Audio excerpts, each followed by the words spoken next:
So this might be one of the oddest sort of comebacks that I've ever had to do, but I feel it's pretty warranted given that social media is frying my brain around Call of Duty Modern Warfare 2 and the things that I see about it.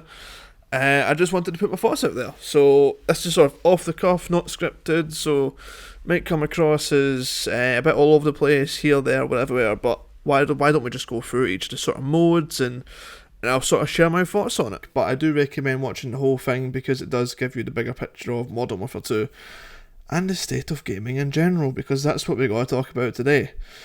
The live service aspect to this game is something that I'm just going to sort of hit on, and it's something that really does need to be addressed, because if Infinity Ward and Activision does go for it, then it sort of rubbishes the whole claim of live service. So, and there's a few internet commentators that have sort of gaming reviewers that have hinted on sort of live service, and that a game coming out these days where it gets patched and all that sort of stuff is better than beforehand, when we didn't have things like the internet to apply hotfixes and that sort of stuff to when games released. Which I get.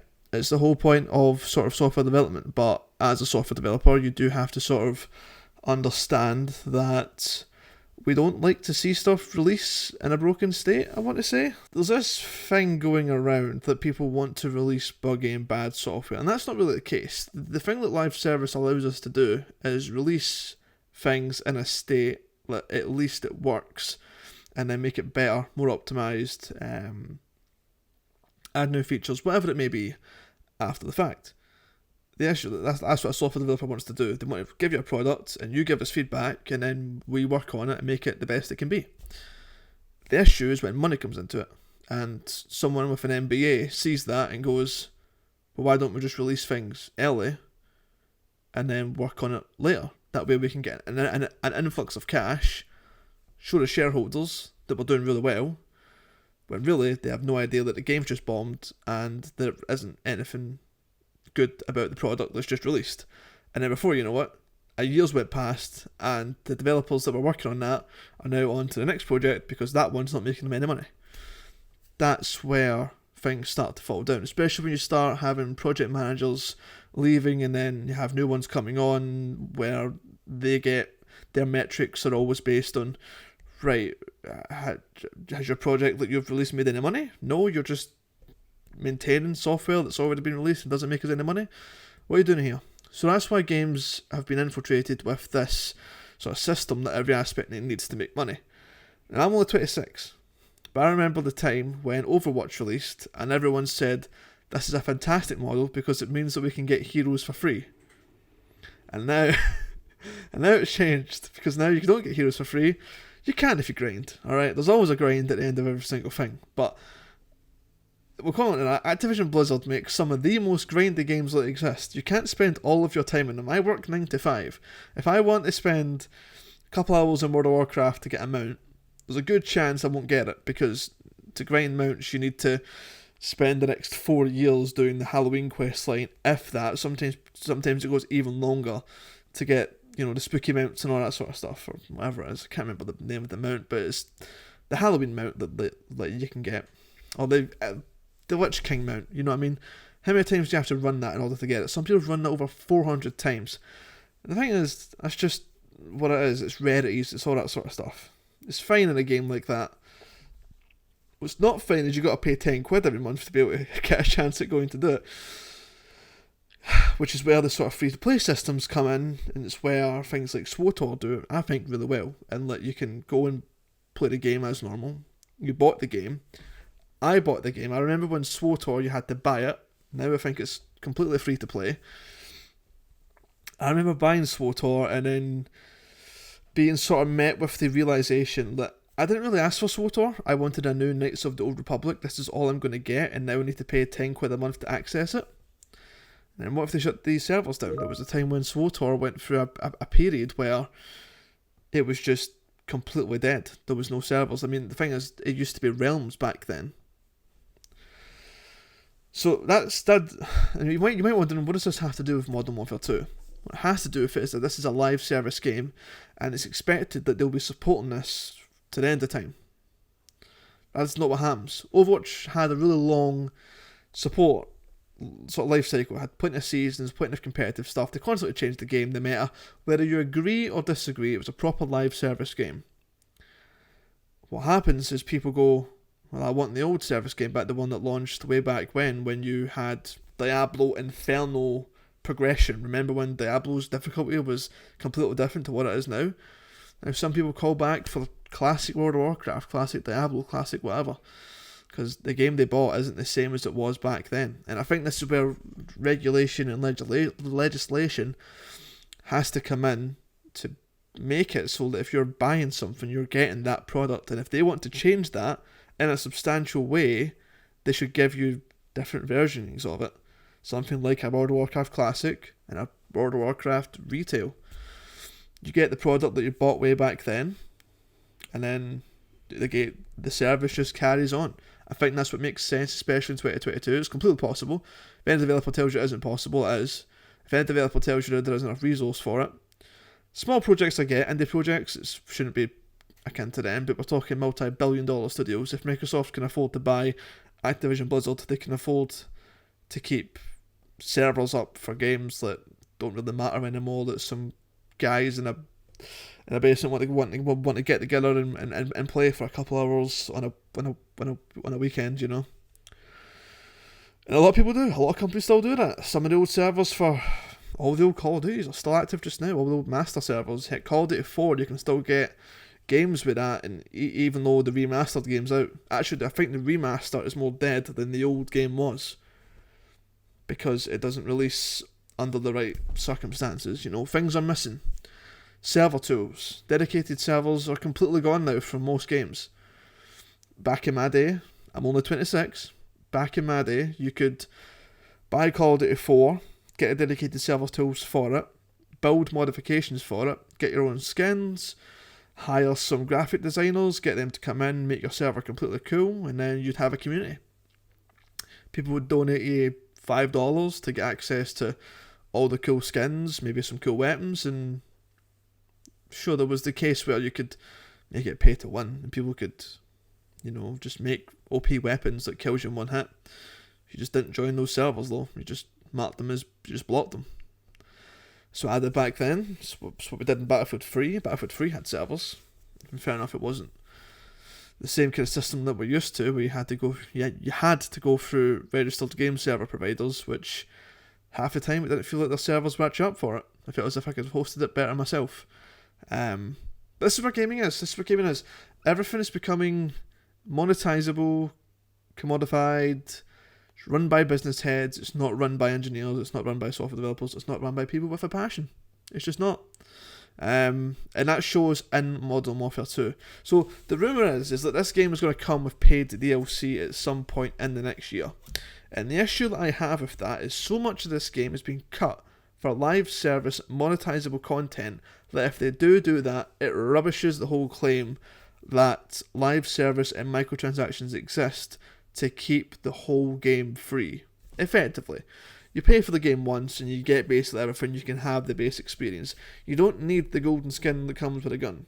You don't need the super duper crazy wacky animated skin that you can buy for $4.99. It doesn't really change anything. Although, interestingly, the Battle Pass guns that I did unlock did come with attachments and tuning, which yes, you could do in the game by grinding, but to me it just felt really, really cheeky because I could just buy better guns. I didn't have to put the work in to figure out the meta, to figure out what was better. And of course, you could say go to a website that just tells you how to do everything, but there's still the challenge there. There's still the playing field of, hey, that's easy, everybody can do that. Doesn't feel the same when you can just buy it though, does it? It's not an even playing field then, because you need to go away and do the research and figure out what you got to do to make the better gun, whereas they can just buy it and it's already tuned for them and everything's already there.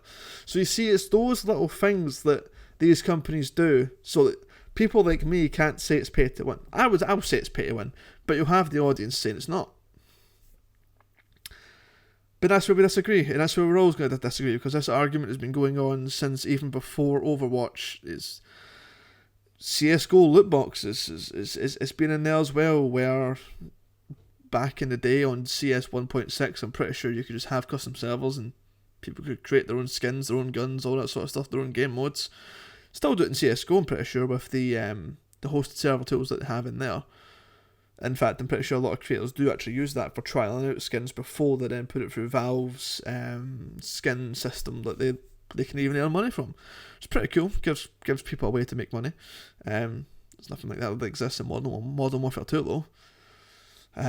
The excuse is that if you have these microtransactions, then it gives them an excuse to keep artists on, because before, with big projects, they would fire a lot of staff because they don't need them anymore. Why would you need an artist to create guns when your game's already released?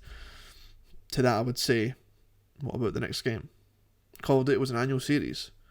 They of course they needed artists and animators and modelers and whatever else, because they were never done making games. If they were done, they would just make content for DLC and stuff like that would come out anyway. And that's the thing. Another big claim is that microtransactions reduce DLC. And if this rumour's true, then that's not true. It's not true at all. I remember back in Call of Duty 4, Call of Duty 5, on PC at least, there was an Nvidia sponsorship that gave the DLC map packs for free to PC players. That was Call of Duty 4 and 5, patch 1.5 and 1.7, I believe it was, that you could, or 1.4. It came with the map packs completely for free. PC players could play them. There was no split up lobbies. There was no craziness. You got them. And then the argument from console players came out that that's not fair. The argument from console players has always been that map packs is bad because it splits up lobbies, all that sort of stuff. Whereas plenty of game studios have shown that if one of your friends owns DLC and all of you are in the party, then it'll give you it anyway. That's possible. It's always been possible. They just don't give you it because they want to make money. It's these multi-billion-dollar companies that make profit, avoid taxes, and make you have to pay more in your life for everything that causes all of this aggro on you. And I know we're just talking about Modern Warfare 2 today, but it's an aspect of the whole gaming industry. It's rife. You can't play Modern Warfare 2 multiplayer because there's a good chance that it uses engagement optimized matchmaking to make sure that you get into games with people that have certain skins that might trigger your ability, your sort of personality complexes that make you want to go and buy that skin, because if you see a cool skin, there's a 60% chance that you might then go to the store and buy it. Somebody like me has FOMO. This game would probably do nothing but recommend me to go into lobbies with people with skins, so I go and then buy them because I want that skin. Grown out of that now, but it's there. They have the patents for it. How can you really trust any multiplayer game anymore that isn't just a random choice? It's psychological, PhD, absolute wizards working behind the scene to track your human behaviour within a video game. Most people just want to come home, sit on Call of Duty for a couple of hours, then go to bed. But now they're getting psychologically manipulated in order to do certain things and make businesses the most amount of money and all that sort of stuff. And this is where it comes into politics. Because recently, for the past 4 or 5, since 2016 in the UK, all we have had is constant hammering from the right about deregulation and stripping back all the red tape so that companies can become competitive. Doesn't happen. The gaming industry, I would say, has one of the least regulatory sort of the least sort of regulation that exists in order to sort of make a game. You have the PEGI ratings, like 18 plus, all that sort of stuff. Doesn't matter when it comes to loot boxes though. I have an addictive personality. I know I do. I've been on gambling websites, and loot boxes are the absolute epitome of gambling. I don't even want to know how many keys I bought in CSGO. It was horrific. Nothing's been done though because the people in charge don't play video games. We get a story. The son or daughters went and bought, coins or whatever for Fortnite through their phone. Apple regulated pretty damn quick to give the family settings and the refund and all that sort of stuff, didn't they? That's what it needs. The politics needs younger people in it that do these hobbies in order for these video games and whatever else to get better. That's the thing.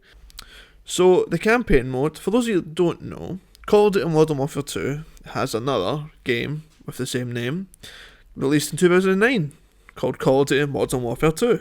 Campaign mode, whatever, blah blah blah. It's alright. It's not alright, really. It's very buggy, so sort of some of the big sort of standouts that I can remember is, that mission, spoilers by the way, where you're playing as Gaz, I think it is, and you're doing the snipers and you're with Price. And you're up on that big hill and you're taking, shots, you're lining up all your shots. Loved that. Great gameplay. Don't get me wrong, it's quite annoying to see them do.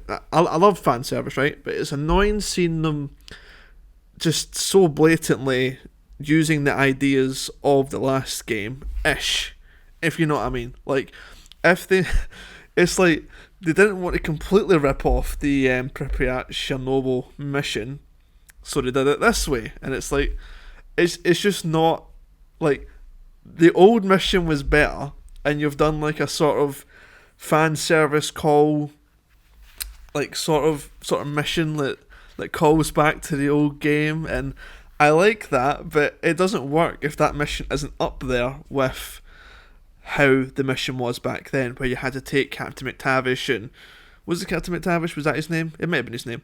Maybe I'm thinking of Soap McTavish. I don't know. Anyway, you had to take him and like go through the streets of Ukraine and all that sort of stuff. It was great. It was a fantastic mission, but yeah, then we're getting to this one, and I think the biggest annoyance for me was just the bugs that came out with it, especially doing it on veteran. So I'll get into the bugs first. When I was breaching and clearing some of the houses on the sort of last part of the map, those guys that walk past you with the gold guns and they're like the personal bodyguards and the big bad guy and all that sort of stuff. So what happened was, because I was blowing up doors and making noise, when I looked at my sniper, they were running over the hills, running past Price, running like they were running from out of the map to come and get me, because I presume the game hadn't, I don't know, turned them off or whatever. Like, because you have to stealthily go by them, or maybe the game expected you to kill them. I done everything in pure stealth. I snuck by everything, breach cleared, done everything quiet.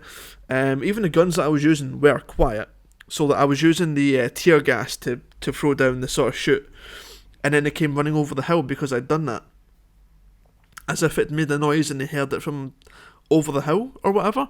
I don't know, it just seems like the mission was set up for you to do it a certain way, and I don't think I done it that certain way, and that's when I started getting quite annoyed about the campaign and how linear it was.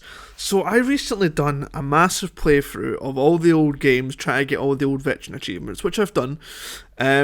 But one thing that stuck out to me, especially with games like Black Ops 2, maybe even Black Ops, was like each mission that you did, you could choose things like loadouts.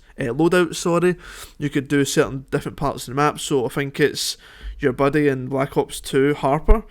If you like drive into the fire, his face gets melted off. But in this game, none of that happens. Like, it's like the player cast of characters seems quite indestructible.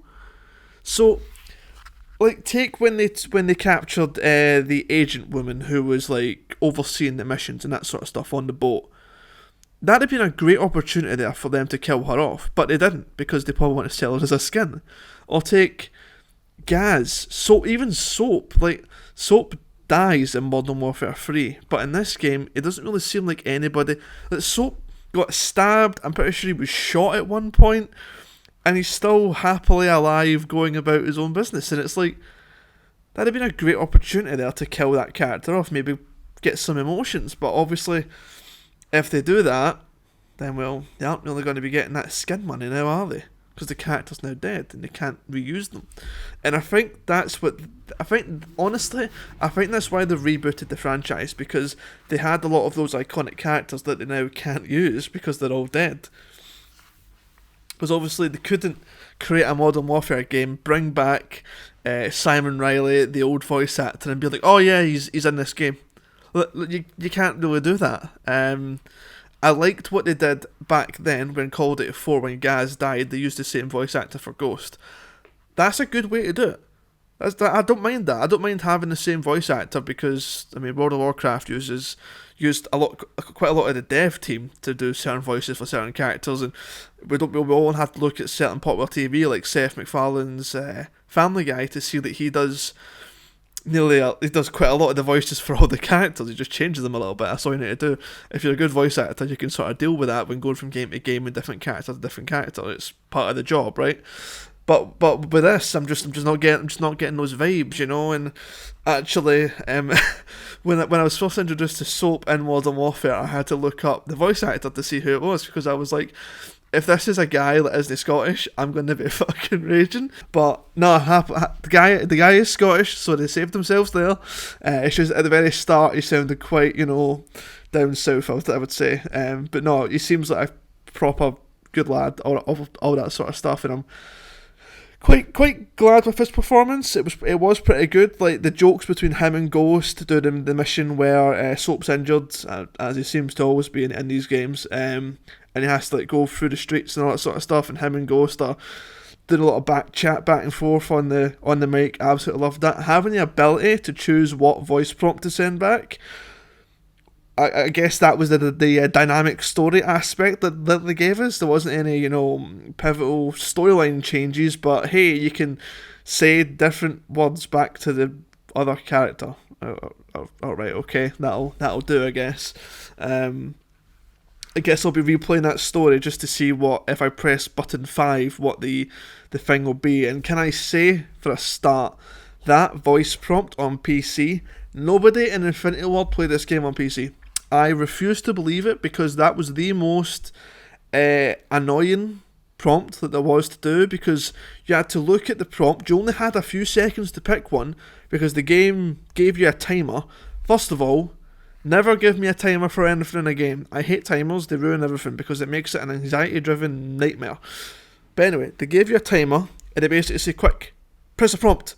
And I'm like, I don't know which one. You got to read each one. And there's a good bit of text there, so you have to read them and you have to go, right, well, I don't really think that. How do I feel about that? And before you know it, it's ending and you just got to fucking press a number. And you got to press a number between 4, 5, 6, and there's some dots at the end for 7. I don't know what those dots do. Maybe it gives you like different ones.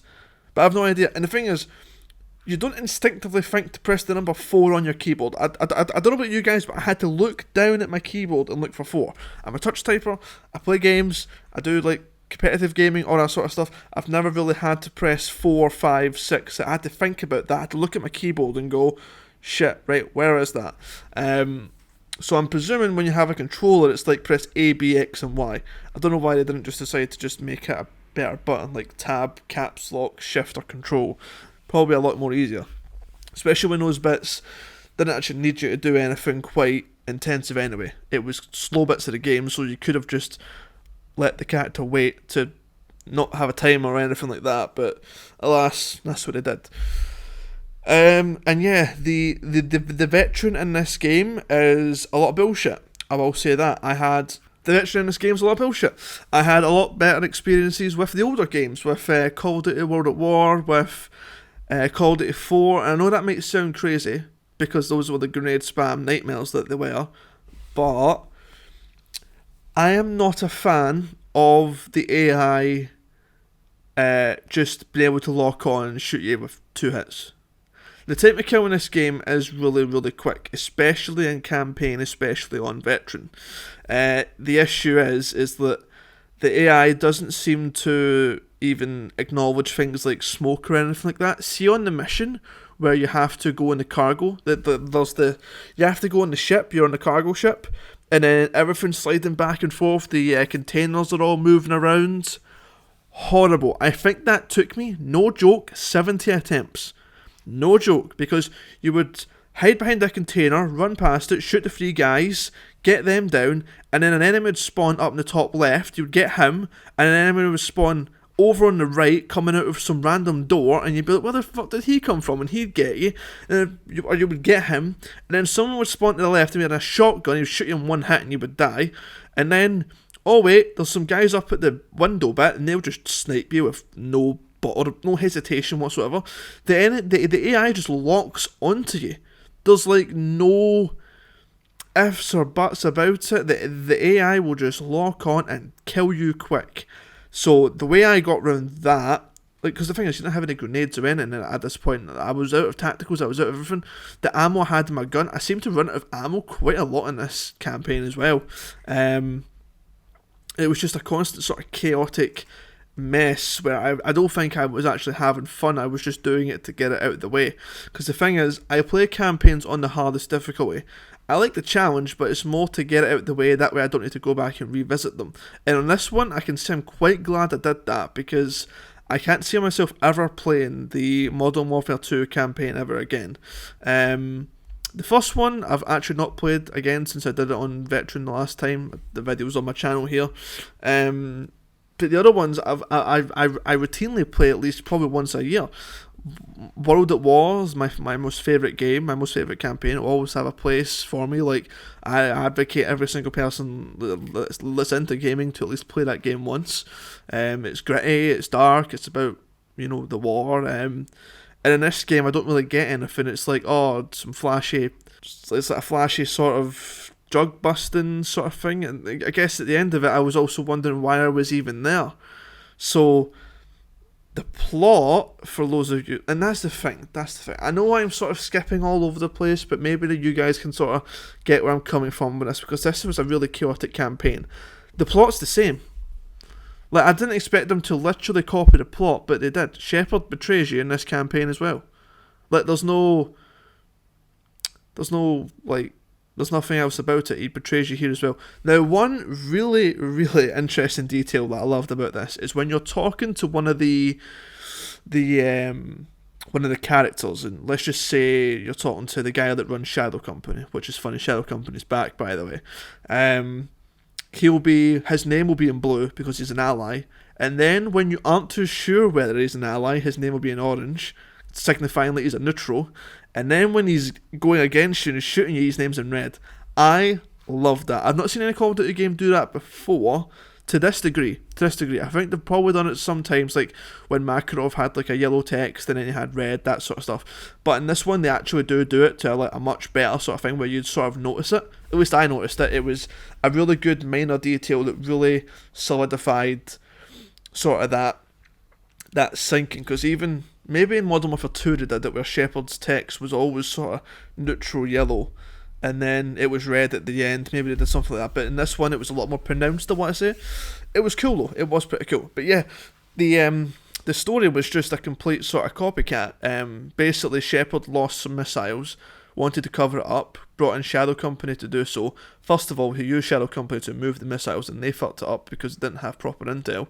And then it's like all this big sort of cover-up scheme where he's using Task Force 141 to go about and sort of fix his mess and all that sort of stuff, and then there's a loose end, so now I think it's Graves, I think his name's Graves, the guy that runs Shadow Company, he has to kill you now, and then that happens, but then Soap gets injured, so he runs down a hill, all that sort of stuff. Nobody dies, that's the thing. I'm pretty sure Ghost gets shot, they capture one of your allies, Soap gets badly injured and has to like sink through a town, all that sort of stuff, but he gets a stim pack and he's fine.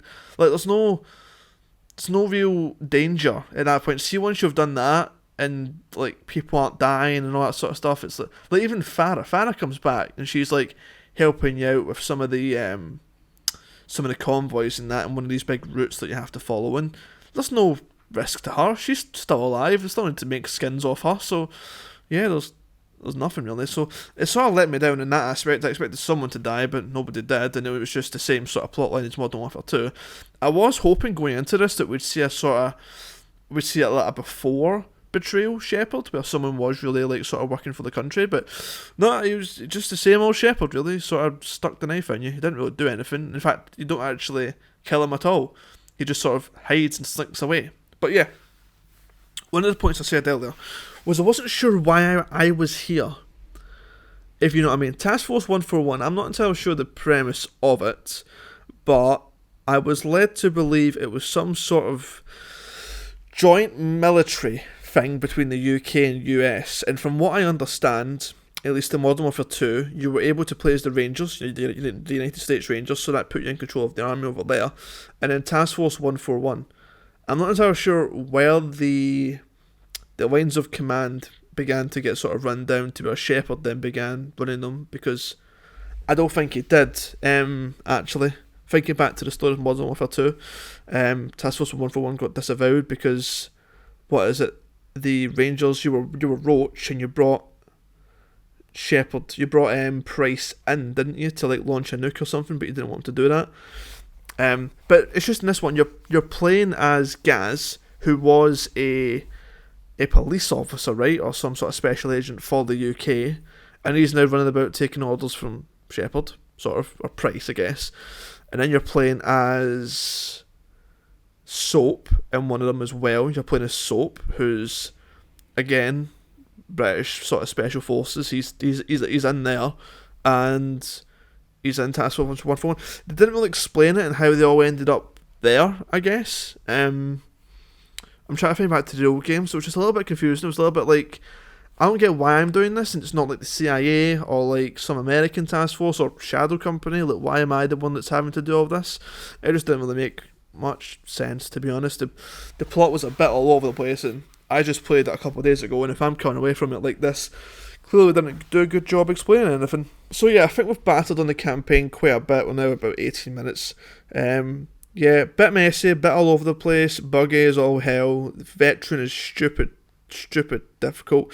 I couldn't even imagine playing this on realism, honestly. I don't even know if that would up the damage or what, or if it's just the UI, but yeah, definitely not a fan of how they've got things there, and how the story seems to be duplicated and all that sort of stuff, and how there's no real danger to any of the characters, and yeah, there's just quite a lot of pitfalls. Not really a fan of it. I think the days of having a campaign like Call of Duty 4, Call of Duty 5, Call of Duty 6 is a bit long gone, you know, where you have these iconic characters, you have this game that markets itself based on the story.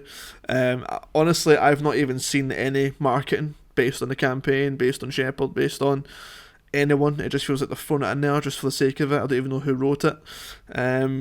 Which is a shame, because the developers obviously put a lot of effort into it. The maps are great, the zones you go through are brilliant, the different levels are fun and engaging. The mission where you get the AC-130, it's a great callback to that sort of mission from Call of Duty 4, Call of Duty Modern Warfare 2. The mission where you have to defeat the tank, although that was a pain in the arse on Veteran, it had cheese game mechanics. Again, it's something different. You got to defeat a tank. You usually only see that. I don't think you ever see stuff like that in a Call of Duty game where you have to defeat like a big bad that has a health bar. I don't think that's ever been the case. I think you just sort of go through and get scripted cutscenes, but in this one you actually go away and do it. So, you know, hats off to them in some places. You know, it isn't the worst campaign I have ever played. But at the same time, it isn't the best. I think they could really have put some more effort in, and they didn't, and that's just an indication of where Call of Duty is at this moment in time. I think a lot of game studios are bleeding talent at this point. They quite frankly ran out of ideas if they're copying their old ones, and it's a bit of a shame. But anyway, let's move on to multiplayer. I'm going to be quite brief with multiplayer, because I'll say that I'll probably go on for another 20 minutes. Multiplayer doesn't wow me, I'll say that. There's too many pitfalls. The progression system is pretty good. They have a new progression system where you have to level up different guns. I love that, because it means that people actually have to use different guns, which is cool. The thing I don't like about that is people have to use guns which are very annoying to play against. Things like DMRs or single shot sniper rifles. You'll see a lot of people using them because they're quite frankly quite overpowered, and they brutally kill you. With the short time to kill, there's not really much you can do. I've seen myself, like, if I'm running around and someone spawns behind me and starts shooting me, I might as well just get up and go make a cup of tea. There's no reaction speed quick enough, like, can turn around and get that guy before he lasers me down. There's none. The gun shoots so quick. The camera as well is so shaky. You have no ability to even lock on, find them, whatever. I mean, I've seen myself trying to fire back at enemies that are shooting me, and the camera wobble and everything else is so bad. It's not as bad on controller. Anyway, anyone that plays this game on controller, I plugged in my controller just to try it. You guys are on another level. Like, it's a different level from where PC players are at, because it does the aiming for you. All you do is just sort of go around the general vicinity of the character, scope in, and the thing just fucking lasers onto them. Even with screen glare and flashbangs and whatever, the thing still just nukes them down. Honestly, it's a bit outrageous that PC players are having to put up with that, because mouse is accurate. I can lock on, get someone in a sort of centre mass, but if they can lock on and get me in the head because they have a controller, there's not really much I can really do about that. And the thing about that is the flinch. So flinch is back in all its glory. I remember it used to be a big problem in Black Ops 1, where I would shoot someone in the body and my aim would smack up and hit them in the head when they shot me. Funnily enough, that doesn't seem to happen to me, it seems to happen to all of my enemies. So every single time I'm noticing myself, I get the shots off first onto him, he fires back at me, and his bullets hitting me in the head. That is a massive problem, and I think it would be very quickly fixed if you made the flinch go left and right, not up and down, or up. In this case, it only goes up, or even diagonal. I think it's a bit shitty, because what happens is everybody instinctively aims for centre mass, because that's the biggest target. So you aim for centre mass, and your flinch knocks it up, and you shoot the guy in the head. Like, I don't know if you guys have noticed, but whenever someone gets shot, they don't flinch up and shoot you in the head. They fucking flinch down and hit the ground. There's no sort of like, oh, it's a video game. I know it's a video game. That's why it sucks. You can fix this stuff. Don't make it weird. Whenever gunfights, because gunfights need to be fair. The way I see it, if I have an assault rifle and I'm shooting someone and they have an assault rifle and they shoot me second, I should win the gunfight. I seen them first, I locked on, I shot them, I got 2-3 bullets off, they got me last, they shouldn't be winning that gunfight. I should be injured, I should be falling over from like a flashbang, but they shouldn't be winning a gunfight when I got onto them first. That's just not how these things work. I feel like games need this sort of stuff explaining again, and I don't know if it's because they're trying to cater to casuals, so like, it feels like nobody in this game can go like a really long kill streak, because even things like spawning, I've noticed here in that map with all the cars, all those stupid cars, you spawn at the cars, but there's like a good bit of space to the left and right, and the game will put enemies there behind you. What usually happens, everybody usually battles around the centre, and I'll usually hold the right centre part of the map, where I go in the tunnel, and I'll go out to where the sort of trucks are in that big open space, and I'll sort of keep that area locked down so nobody can get past and flank us. What happens is they spawn behind me and kill me from behind. There is no realm where that should happen, and I would rather have spawn camping than people spawning behind me. It is an infuriating system, because it means you constantly need to be looking behind you. And what's even worse is, like, you can't trust your teammates at all, because, for example, I don't know how many times I've been running along, I've been going down centre, someone's been going right, and then what happens is the right person dies, the other person flanks me from behind, and then I just end up pissed off because 3 of my teammates have died to one guy. And it's like, oh, you can't rely on fucking anyone in this game. And that's the annoying thing. This is meant to be skill-based matchmaking. There's nothing skillful about any of this. I don't know if you guys have noticed, but everyone's team seems to just suck at the minute. There seems to be one guy in the team that brutally is OP and seems to kill everybody, and everybody else sucks. I'm not saying I'm good at the game. That's the thing. I suck at the game. I've not played shooter games in ages. I used to play Battlefield way back in the day. I played Battlefield 2042 for a bit. Even back when I was about 15, 16, I was getting nukes, I was getting AC-130s, I was getting chopper gunners. I used to be quite sweaty at the game.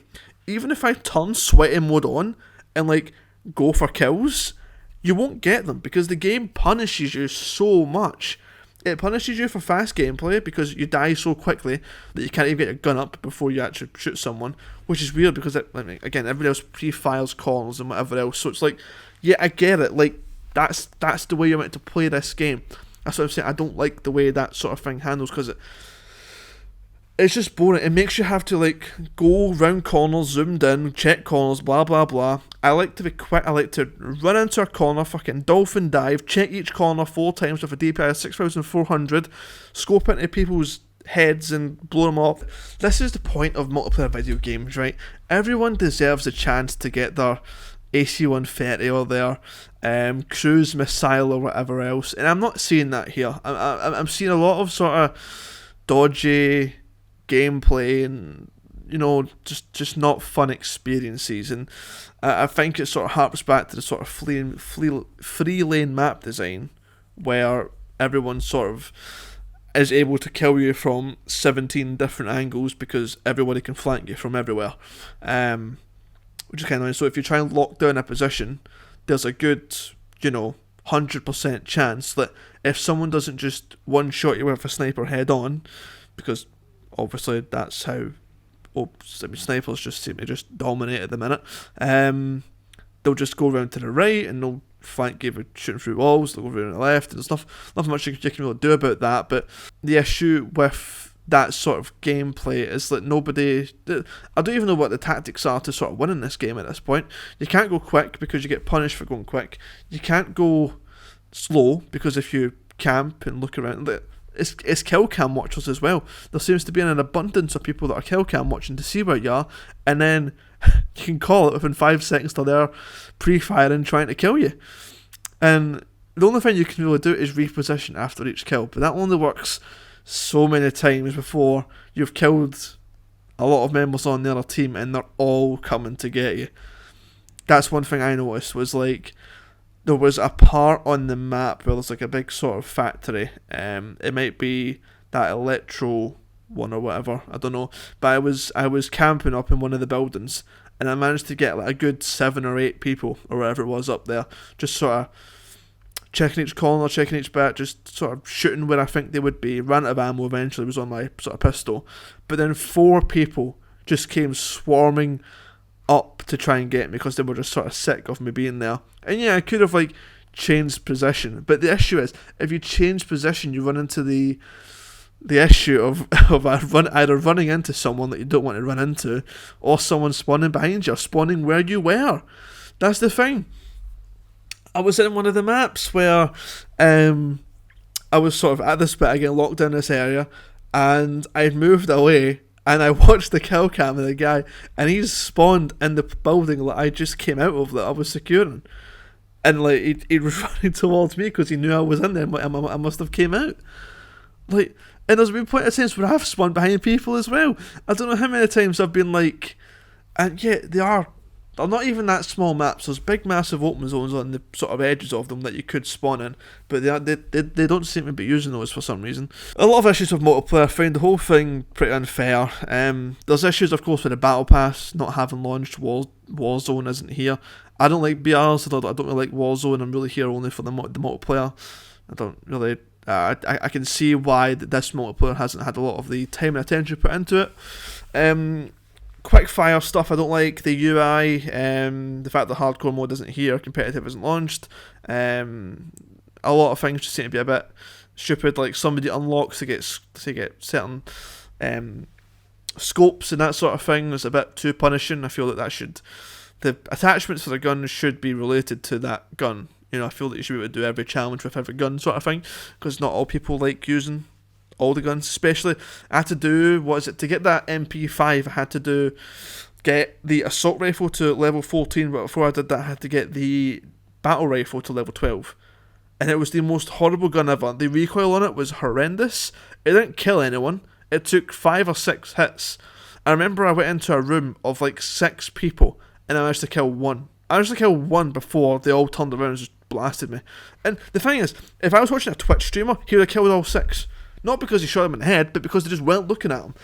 I think my skill-based matchmaking is based on people that are fucking professional, but I'm not professional. Don't put me in there with them. I'm not that good. I'm diamond in Overwatch. I'm not that good. I'm terrible. So yeah, I think we need a return back to the sort of easy modes and all that sort of stuff, and not easy modes. The thing is, stomping. Like everyone always complains about, oh, you shouldn't be able to pub stomp. I got pub stomped all the time in Modern Warfare 2, but I also stomped as well. There were games where you just had a really good game, but I don't get that with this. I don't get that with any recent Call of Duty game that's came out because of skill-based matchmaking. Now that's the only thing that's changed recently. They can say, oh, you're older, you're 26 now, you're not 16 anymore. I wasn't very good when I was 16 either, but I still got nukes, I still got AC-130s, I still had fun. I still was able to get kill streaks relatively easily. I could understand that if I equipped a camper-focused approach and kept kill streaks, I could get any kill streak in the game. When it was Modern Warfare 2, when it was Black Ops, etc. I could go into those games right now and do it. Get a sort of decent enough assault rifle, maybe like AK-47, the ACR, get a gun like that. Stay in the house and what do you call it, in Modern Warfare 2. You know the house that I'm talking about, right?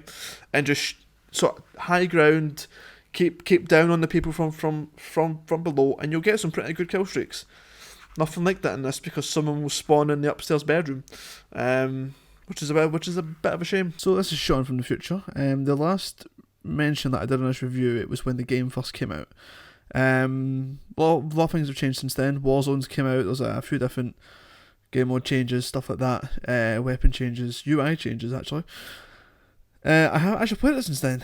It's been a while. Honestly, I just didn't really feel the need to play the game anymore.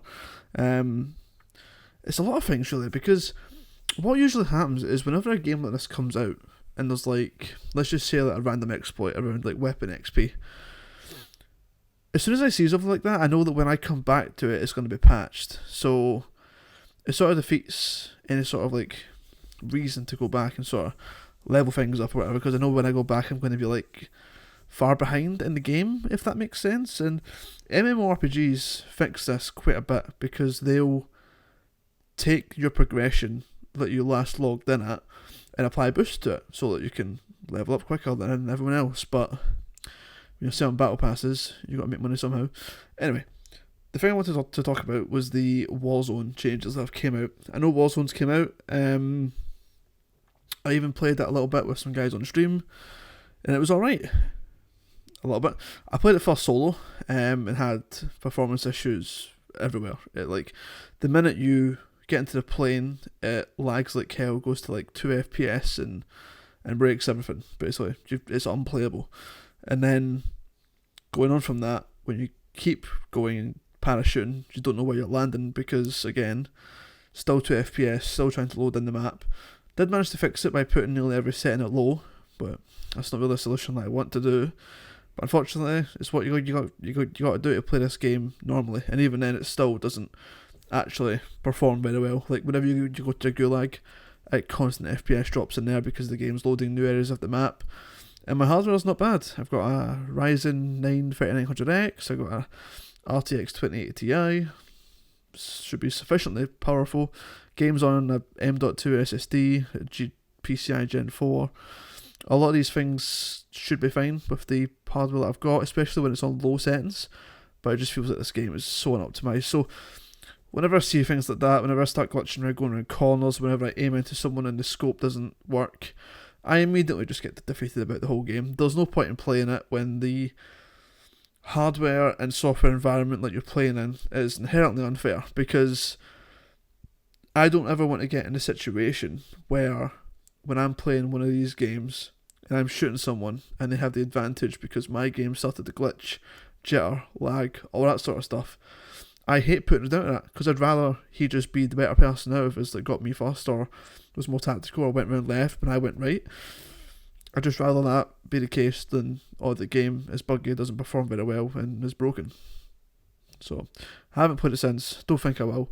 Warzone doesn't really appeal to me, but this generation of Warzone's actually pretty good, where you can like buy people back. There's the NPCs that you can go around, there's the bounties that you can do, there's a lot of AI driven characters in there that actually seem to shoot you back and actually seem to put up a bit of a fight. You can still clean house with them, but at least it's better than just having dummies standing around not even shooting at you, which is good, because for me, who doesn't really like engaging in Warzone like gunfights with people that are cracked out of their mind, it's good because you have something that you can go away and do, get a lot of gear, get a lot of guns, get loadouts dropped in, and keeps it fun, keeps it interesting. It's something new. But if I wanted to keep playing this game, I would definitely keep playing multiplayer, but I don't think there's been any changes to that, which I think a lot of people were sort of aware of, that as soon as Warzone drops, multiplayer will be forgotten.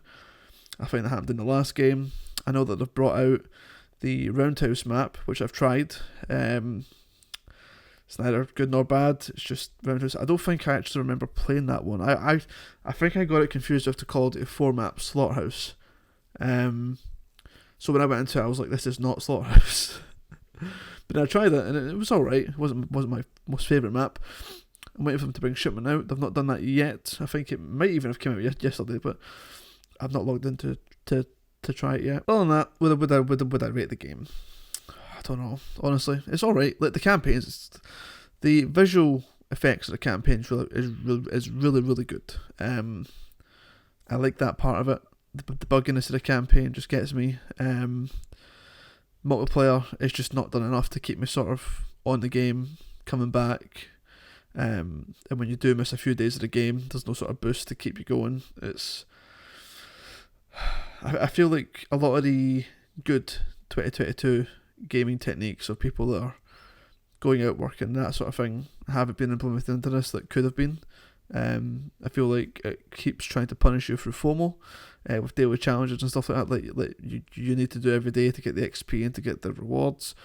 You don't need to do them, but it's where the FOMO, personality, the decision sort of come into it. We spoke a lot about the live service aspect of the game, but now I can't say in it. This has been a good month or so since I actually first did this review. It just took time to get it all together and to get my thoughts together on everything. I haven't seen any more on the map pack though, so maybe that was just a rumour that isn't actually happening. I hope it isn't happening. Again, if they do a map pack, then that's live service stuff out the window, because that's the whole point in doing live service. But yeah, other than that, game's alright. I recommend it for the campaign to play that through. If you like shooter multiplayers, it's alright in that. Is it worth 60 quid? No. Get it on a sale. I wouldn't recommend paying full price for it. Hopefully, I'm sort of praying that the Xbox and the Microsoft and Activision merger goes through, so that way it goes to Game Pass. This is an ideal game for Game Pass, in my opinion. It's got that campaign there to sort of give you that first whiff of Call of Duty, and then the multiplayer as a live service, sort of backed up through a sort of Game Pass-esque subscription, would probably be a better deal than what you're getting at the minute, for just paying 60 quid, because there's not a lot in it, especially with the fact that I think some of the maps that got suspended still haven't been brought back. I don't think I've actually seen. Which one was it? It wasn't the hotel one, because I've played on that before. Maybe they're back. But yeah, you don't really get a lot for it, especially when it comes to multiplayer. I feel like the UI is still bugged. Everything's still quite rubbish. I actually seen a tweet today that they've disabled the heavy helicopter in Warzone because it's unbalanced. So they're still trying to figure this game out. They're still trying to figure out all the kinks of the balance. They're constantly doing balance revisions and that sort of stuff. So you could honestly buy this game on launch, and like me, come back to it now, and it's a completely different game in terms of balance and experience. So yeah. So I'm going to call it there for this sort of talking sort of thing. It's just a sort of quick ranty thing. I've got some footage playing over it as well, so hopefully you can see some of the gameplay. Yeah, let me know what you sort of think of Modern Warfare 2. Do you like it? Do you hate it? Make sure to subscribe, like, all that sort of good stuff. If you disagree with anything I've said, let me know. And yeah, I'll catch you guys all in the next one. Maybe, hopefully it's not another, 2-year break or whatever it is. We'll see how it goes.